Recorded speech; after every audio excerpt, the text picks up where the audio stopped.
fucking chair.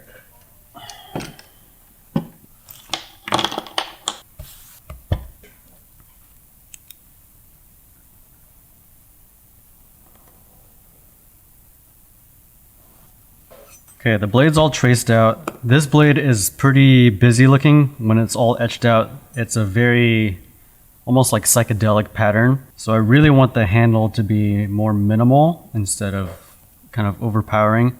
So that's going to be tricky for this kind of thing. I always want some sort of balance between the blade and the handle. So if the blade's really busy, I want the handle to be more subdued, and then vice versa. And I have some ideas on what I want to do for the handle, but not exactly concrete yet. I could do one of my more tried and true traditional designs, which would work, but I want to do something a little bit new.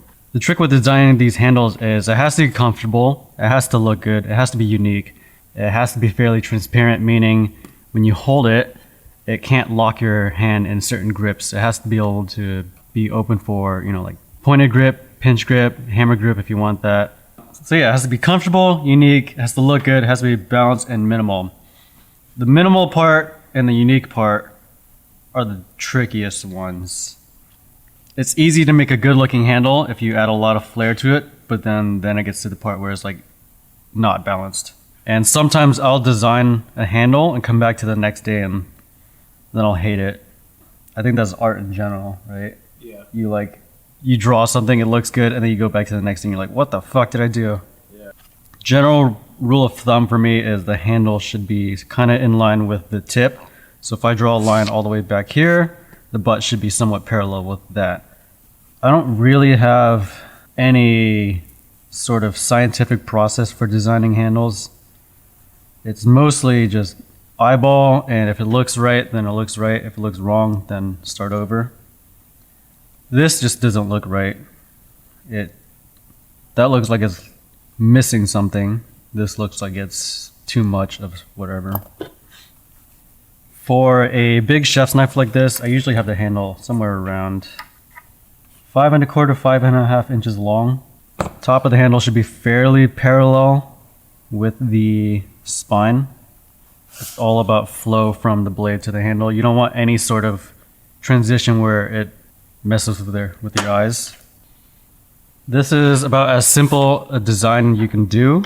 Well, I can do it. This is kind of like my traditional triangular tapered, whatever it's called. It'll work, but I do want to do something different. So like you can see everything's in line. There's a nice taper from the front to the rear. Everything kind of like lines up and it doesn't look like it's kicked up too much or like drooping down. And there's a good rhythm going from the tip to this ricasso area where it's like really busy.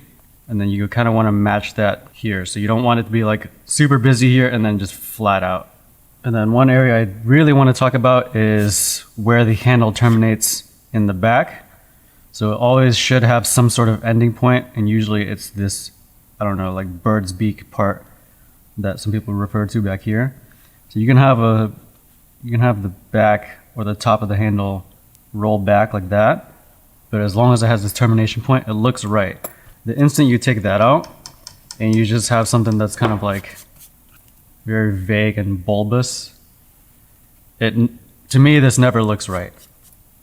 There are very, very few handles out there that don't have an endpoint that look good.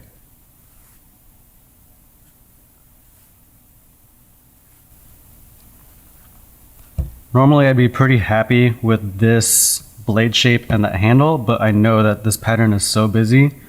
I think this shape would be a little bit distracting overall. I think even just this profile of that handle is a little bit distracting.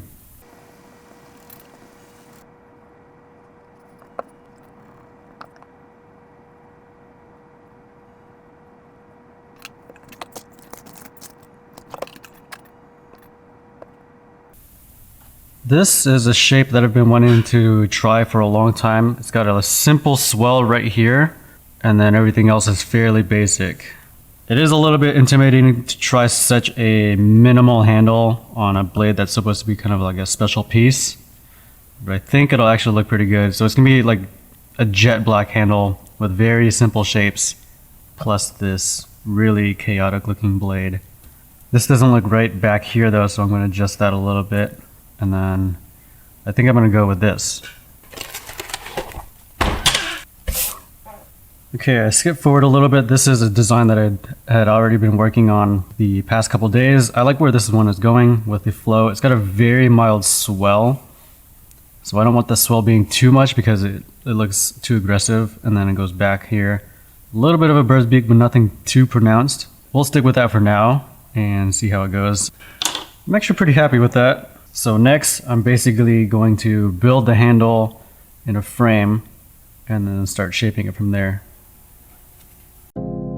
So the first thing I do is waste my life away on Instagram, and then I cut out the sketch to use as a template for the rest of the build.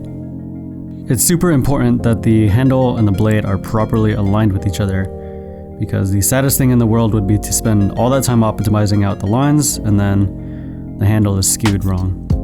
This handle will be constructed with 5 different layers, 1 middle frame, and then the outside scales with some middle liners. They'll all be assembled together with hidden pins, which is what I'm drilling for here. Once I drill them on the frame, then I can use it as a template itself to drill the rest of the pieces so that the holes line up.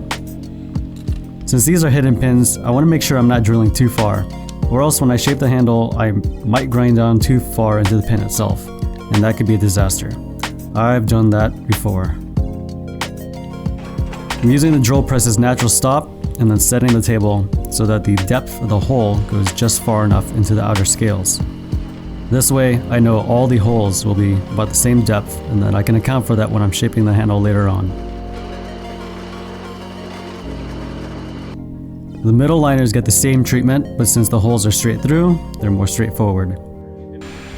Next, I trim the frame to the profile that I drew out and cut the slot for the tang. It's important that I get it tight here because a tight fit will help keep things together and minimize guesswork later on. I don't want it too tight though, because then I might run into a problem where the handle doesn't actually fit flush to the blade. I know that mistake very personally. Now, I carefully grind the frame down closer to the thickness of the knife. I have to be super careful here because I need these tolerances to be as tight as I can get them. Ideally, it would be the exact same thickness of the blade, and then the blade can be an easy press fit into the handle. If the frame is any thinner than the blade itself, then the blade will literally wedge and split the layers apart, and then you have to start over. Don't ask me how I know that. Leave it too thick though, and then you have a sloppy gap and it doesn't look good. On the belt grinder, I just need to get it close enough, and then I can finish on my disc, which is more precise. Here, I'm checking periodically with my calipers to make sure I haven't ground off too much. I ground off too much. And I actually did it twice. And hopefully third time's a charm. Since I can't seem to learn my lesson, I'm doing it a bit different this time. I'm just gonna glue the frame to one side of the handle and then thin it down on there. I was running into a problem earlier where the frame loses too much stiffness as it gets thinner, and I couldn't get it flat and within tolerance that way. I get everything cleaned up, coat the surfaces in glue, and put temporary pins in there to keep things aligned with each other. When it's all glued up, I focus purely on getting the right thickness now. Aside from the front, I don't profile the block yet. I'm trying to maximize the surface area in contact with the grinder so that there's less chance of me messing up. I'm being extra careful now. Same thing as before though, do most of the work on the belt, then switch to the disc.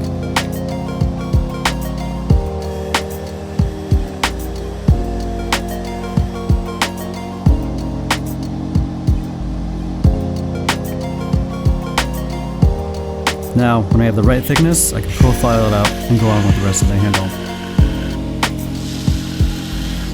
With one side done, I can glue up the whole handle. Same as before. Make sure everything is flat and within spec, rough up the mating surfaces, and then clean it all. Measure the ratios, coat all those mating surfaces with epoxy, and then clamp up. I'm not crushing this handle, I just want even pressure throughout.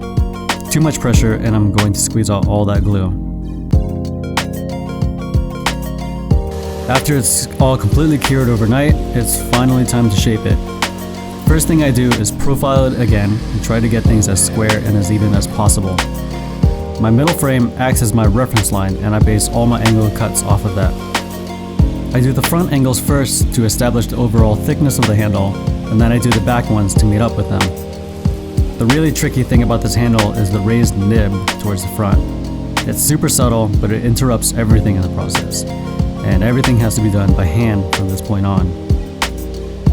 There's no shortcut to this handle the way I'm doing it. With most of the handles, I can get them closer to shape on the grinder, and then do the final touches by hand. That way, there's less finishing work and everything stays more crisp. When you start doing everything by hand, it's much easier to wash out transitions, and overall, it just takes longer.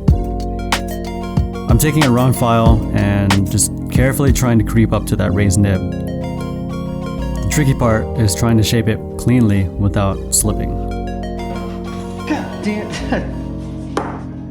Hopefully, all the shaping I did earlier was symmetrical enough because I'm using that as a foundation for everything else. I still have to check really often and adjust things the hard way. It's just back and forth for a while, making sure things line up, making sure things feel right, and overall making sure it looks the way I wanted it to. Finally, I can do the finish sanding and light polishing, and then the knife is done.